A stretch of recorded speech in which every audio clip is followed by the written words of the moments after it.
Hello all, I hope you're having a wonderful morning, midday, or evening, whatever time it is where you are. Today you will be seeing the second week of work on converting my bus into a future home. If you've not seen the first video, it'll be linked below and you can also find it on my channel. As you can see now, I began the first day of this second week with unscrewing and removing the interior roof panels. Behind them were fiberglass insulation squares, which would later become one of the largest annoyances of this project. For now, however, removing the panels themselves was fairly easy, and I got it done before midday.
I then moved on to the removal of the windows, which would need to be moved out of the way in order to allow for the removal of the lower wall panels. During the process of removal, I sadly cracked a few, but that was okay, because I planned on covering up several of the window panels later where I didn't want windows to be. Ultimately, I still had enough windows to use. Originally, I'd planned on immediately replacing the windows with RV windows, but I quickly realized how expensive that could get, so I chose to instead reinstall these windows and use them for now, renewing and improving the sealing they'd had prior to prevent leaks.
With the windows out of the way, I quickly moved on to the wall panels. Some of these were much easier than others due to some of the screws holding the panels in being very stubborn. I quickly realized that, for whatever reason, the right side of the bus, the driver's side, seemed to be in worse condition with more stubborn screws, not just in these specific panels, but overall. I'm still not entirely sure why.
The next morning, I returned to continue where I'd left off.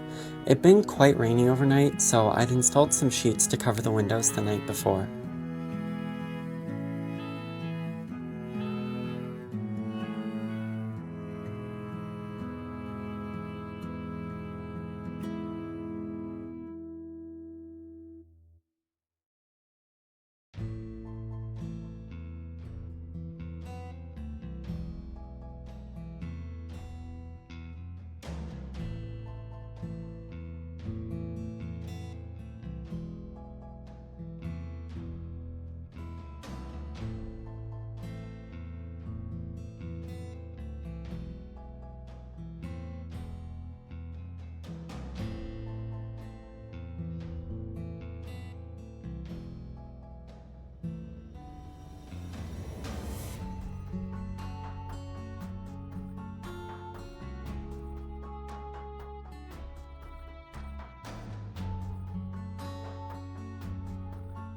Eventually, I decided that angle grinding the side panels where they'd been tack welded on would be the quickest and easiest way to remove them.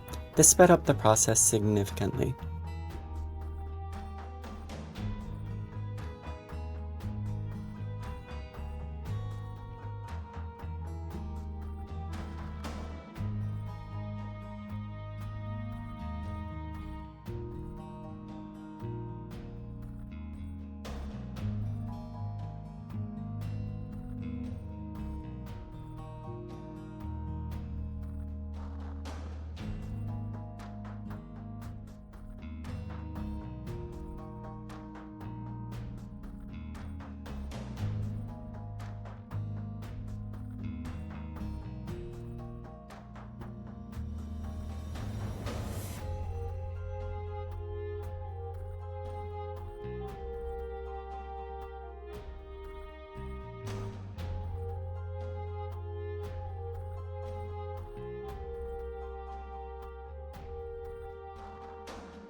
Soon, I was onto the final panel, and with that out of the way, I began to remove the fiberglass insulation, starting with the wall panels and eventually moving on to the roof.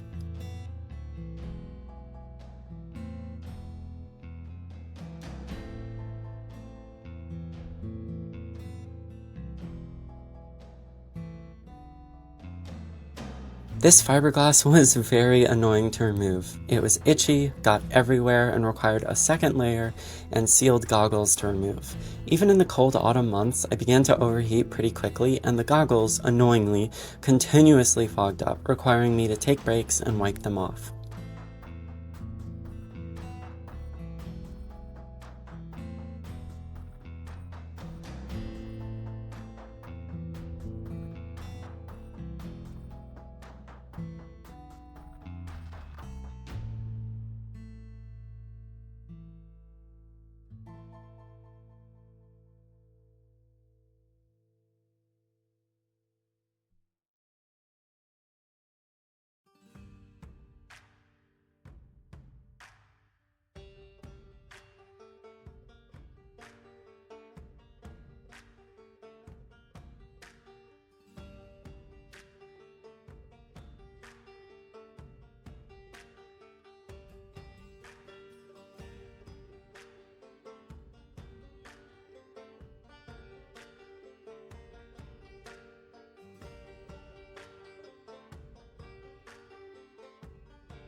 Eventually, I got most of the fiberglass out by removing the squares, but now it was time to begin to scrape them off, getting as much of the residue off as I could.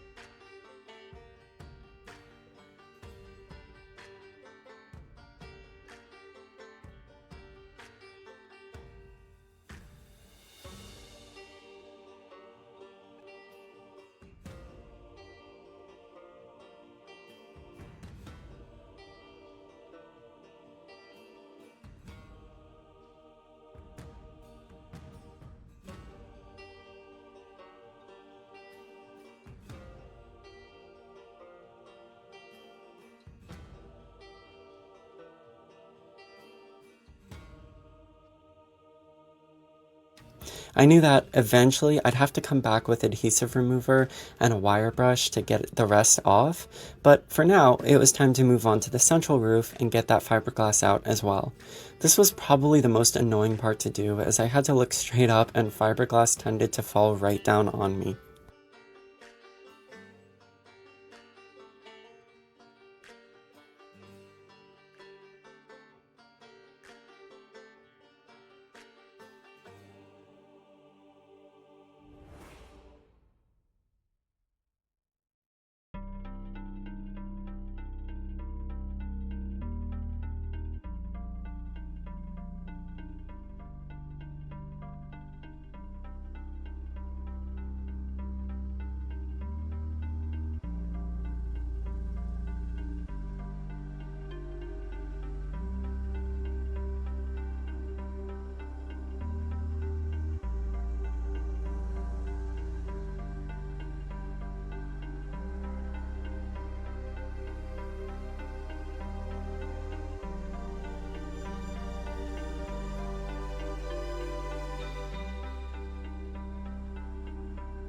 With the fiberglass largely out of the way, I moved on to the flooring.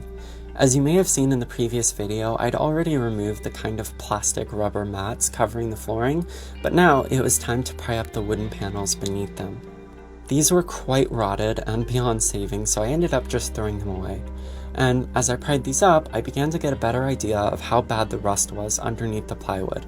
I knew it would take a good amount of time with a wire brush and some rust converter to get the floor looking fresh and new again, but I would need to do so eventually before I could apply the anti-rust epoxy.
These two boards were particularly difficult to get out of the way, but eventually I did.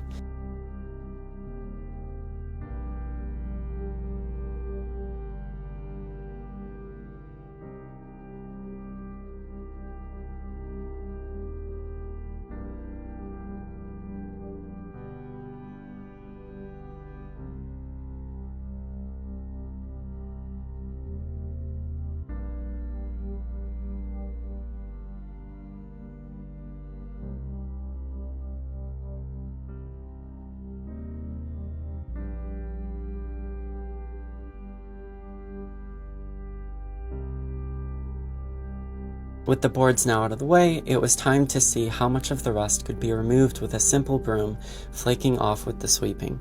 It was a surprising amount, shockingly weighing in at nearly 30 pounds. I had no idea rust could be so heavy.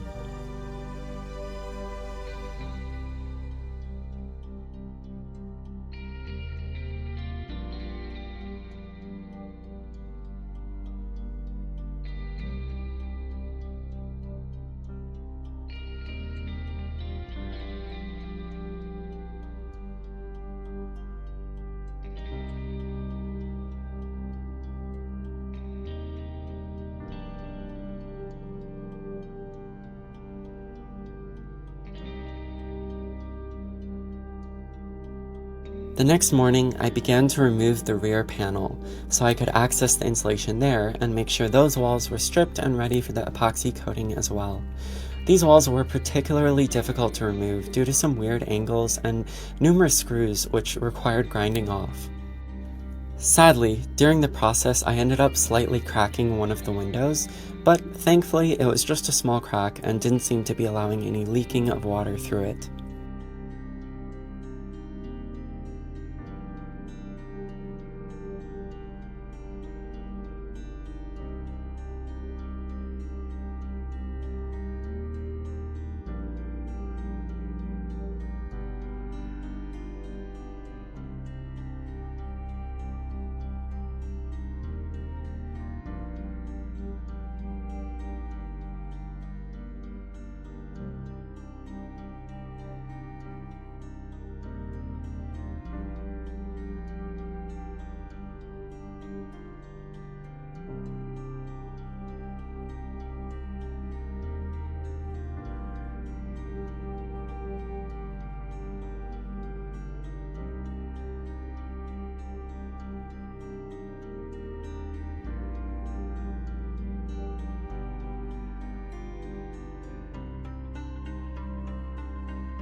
Off-screen, I ended up largely stripping the cabin area, like the rear, but I ended up having to leave early that day as there was a large storm that night, which left snow in the mountains the following morning.